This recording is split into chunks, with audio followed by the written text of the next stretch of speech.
Tragedia a Feriole di Teolo in provincia di Padova, dove un artigiano di 85 anni ha perso la vita mentre lavorava in un cantiere edile.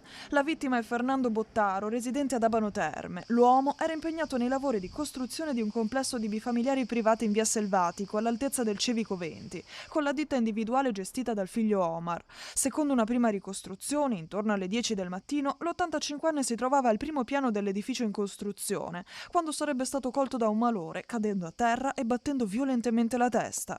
Immediato l'intervento dei sanitari del SUEM 118 che non hanno potuto far altro che constatarne il decesso. Saranno ora gli accertamenti disposti dall'autorità giudiziaria a chiarire se sia stato provocato da un malore, dalla caduta o da altre cause. L'area del cantiere è stata posta sotto sequestro per tutti i rilievi del caso. Sul posto sono intervenuti anche i carabinieri della stazione di Rovolone e il personale dello Spisal, incaricato di verificare il rispetto delle norme di sicurezza sul lavoro. La salma è stata messa a disposizione dalla Procura di Padova.